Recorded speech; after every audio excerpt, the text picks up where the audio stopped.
పలుకుదాం.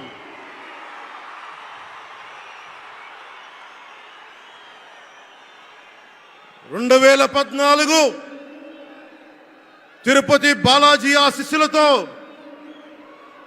NDA విజయాన్ని సాధించింది, ప్రభుత్వాన్ని స్థాపించింది. 2024లో దుర్గమ్మ తల్లి ఆశీస్సులతో మొదలు పెడుతున్నాం. అంతకు మించిన ఘన విజయం సాధిస్తున్నాం. ఎన్డీఏ ప్రభుత్వాన్ని స్థాపిస్తున్నాం. బిడ్డలకి అండగా ఉండే దుర్గమ్మ తల్లి అయ్య కంటే ఒక ముద్ద ఎక్కువే పడద్ది. అలాంటి తల్లి ఆశీస్సులతోటి మన ప్రభుత్వాన్ని స్థాపించే దిశగా వెళ్తున్నాం. మోదీ గారు డిజిటల్ భారత్ అన్న నేపథ్యంలో దేశాన్ని మొత్తం తీసుకెళ్తా ఉంటే ఇక్కడున్న వైసీపీ ప్రభుత్వం అధికారికంగా ప్రతి చోట క్యాష్ ఎకానమీ అయిపోయింది. దేశాన్ని డిజిటలైజ్ చేద్దాం, కరప్షన్ తగ్గిద్దాం, బ్లాక్ మనీని తగ్గిద్దామంటే ఆంధ్ర రాష్ట్రంలో మటుకు బ్లాక్ మనీ ఎక్కువైపోయింది.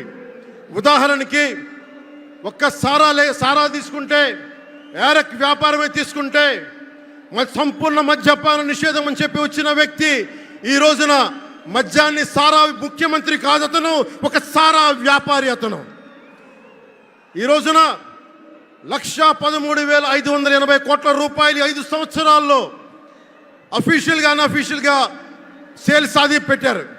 కానీ దాన్ని అండర్ రిపోర్ట్ చేస్తూ 84,050 కోట్ల మటుకు చూపించారని చెప్తా ఉన్నారు. ఈ రోజున కేంద్ర ప్రభుత్వానికి కానీ భారతదేశపు ఎక్స్చెక్కర్ కానీ 10,000 కోట్ల రూపాయల జిఎస్టీ ఎవేషన్ జరిగింది. అలాగే ఇసుక దోపిడీ, జేపీ వెంచర్స్ పేరు మీద ఆ బినామీలు ఎవరో తెలుసు. ఆ 5 మంది पवन जरा पुलिस के लोग उनको नीचे उतारिए उनको. बिजली के तार हैं, आप क्या कर रहे हैं वहां? Please come down.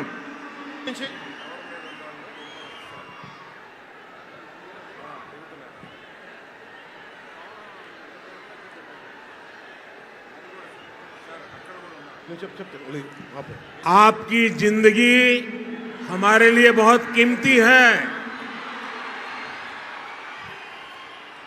प्लीज नीचे आइए. आप मीडिया वालों ने आपकी फोटो ले ली है, आप नीचे आइए.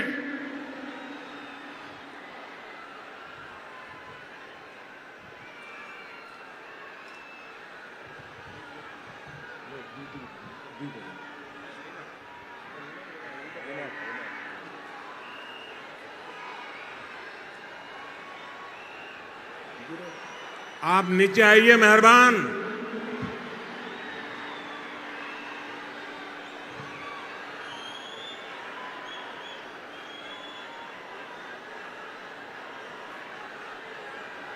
यहां जो पुलिस के लोग होंगे इन सभी टावर पे जरा केयर करें.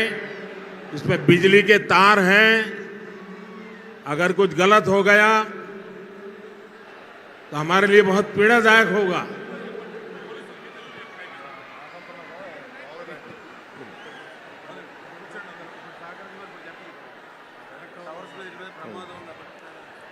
దయచేసి అందరూ ఆ ఎలక్ట్రికల్ లైట్స్ అన్నీ ఉన్నాయి, ఎలక్ట్రికల్ కనెక్షన్స్ ఉన్నాయి. దయచేసి మీ ప్రాణాల మీద ప్రధానమంత్రి గారు ఎప్పుడు ప్రోటోకాల్ బ్రేక్ చేసి మరి మీకోసం వచ్చారు. దయచేసి వాటి మీదకి ఎక్కకండి. సభ సజావుగా జరగాలి, మీరు క్షేమంగా ఇంటికి వెళ్ళాలని ప్రధానమంత్రి మోదీ గారు కోరుకుంటూ మరి సభ కంటే ముందు వచ్చారు. ఆయన మాట్లాడగల సమయం కంటే కూడా ముందు వచ్చారు మీకోసం. దయచేసి బాబు మీరు కూడా దిగిపోయింది అక్కడి నుంచి, ఆ టవర్ నుంచి దిగిపోమ్మా. నువ్వు కూడా దిగిపో, 6 నుంచి ఒక్క దిగిపో. దిగాలి. దయచేసి కింద ఉన్న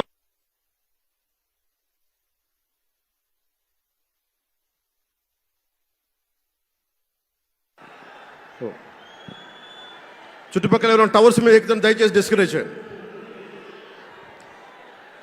జేపీ వెంచర్స్ పేరు మీద జగన్ బినామీలు దాదాపు 40,000 కోట్ల స్కామ్ ఇసుక దోచేశారు అందరూ. అడిగిన వాళ్ళని, కిషన్ అనే రిపోర్టర్ని చిత్తూరులో చంపేశారు. ఇక లా అండ్ ఆర్డర్ దృష్టికి వస్తే ఆంధ్రప్రదేశ్ హైయెస్ట్ గాంజా క్యాపిటల్ అయిపోయింది. New drug capital of India అయిపోయింది ఆంధ్రప్రదేశ్. రాజ్యసభ హోంశాఖ సహాయ మంత్రి శ్రీ అజయ్ కుమార్ మిశ్రా గారు 2019 ఒక ప్రశ్నకి సమాధానంగా 2019-2021లో 30,196 ఆడవాళ్ళు అదృశ్యమయ్యారని చెప్పి స్వయాన రిపోర్ట్ చేశారు. 7,918 మంది 18 ఏళ్ల లోపు యువతులు, 22,278 మంది 18 ఏళ్ల దాటిన యువతులు. దీనికి ఒక్క స్పందన లేదు ఈ ప్రభుత్వం నుంచి.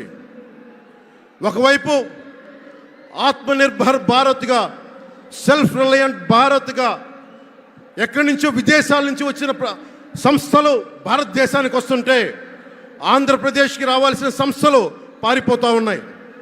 2,200 కోట్ల పెట్టుబడితో సంస్థ హైదరాబాద్ తరలిపోయింది. Amara Raja, Franklin Templeton, Reliance Electric unit ఇవన్నీ ఈరోజు వెళ్ళిపోయినాయి ఆంధ్రప్రదేశ్ నుంచి. పారిశ్రామిక ప్రగతి ఒకప్పుడు 2019లో 10%, 10.24% ఉండగా ఈ రోజున -.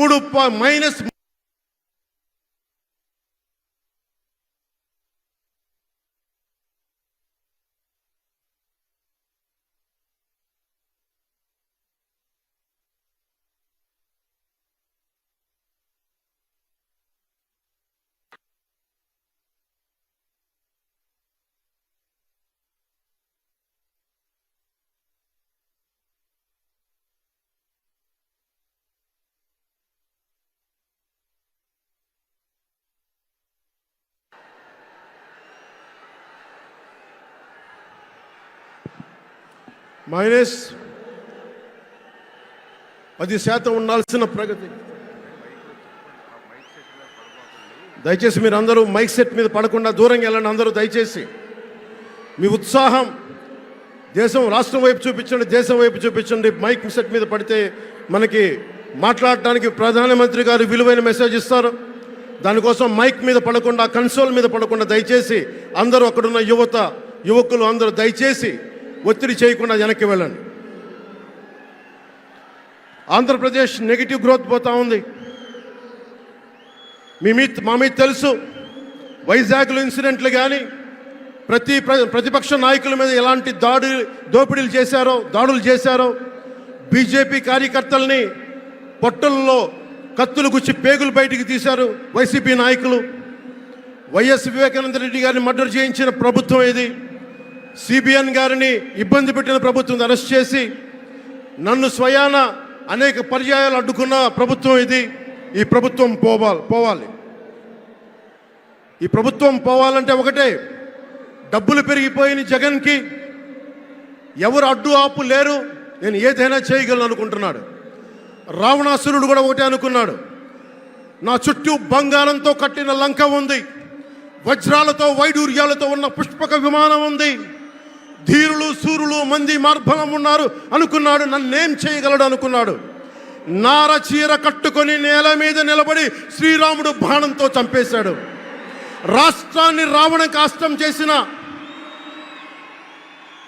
అయోధ్యకే రాముణ్ణి తీసుకొచ్చిన శ్రీ మోదీ గారు ఇక్కడ ఉంటే, రాష్ట్రాన్ని రావణ కాష్టం చేసిన చిటికిని వేలంత రావణాసురుణ్ణి తీసేయడం అంత కష్టమా? నేను తాడేపల్లిగూడెం సభలోనే చెప్పాను, ఇక్కడ నుండి నేను దేవదత్తం పూరిస్తున్నాను అని. అర్జునుడు పూరించిన శంఖం దేవదత్తం అంటే, నేను దేవదత్తం అన్నాను కానీ పాంచజన్యం అనలేదు. అది పూరించాల్సింది ద్వారకలో ఉన్న శ్రీకృష్ణుడే. అక్కడి నుండే మోదీ గారు పాంచజన్యాన్ని వచ్చిన మోదీ గారు, గుజరాత్ ద్వారక నుంచి వచ్చిన శ్రీ మోదీ గారు ఈ కురుక్షేత్ర యుద్ధం కోసం పాంచజన్యాన్ని పూరిస్తారు. ఇక్కడ జరగబోయే ఎన్నికల కురుక్షేత్రం, ఈ యుద్ధం ఫలితం ధర్మందే విజయం, పొత్తుదే గెలుపు, పీఠం, ధర్మందే విజయం, పొత్తుదే గెలుపు, కూటమిదే పీఠం. జై హింద్.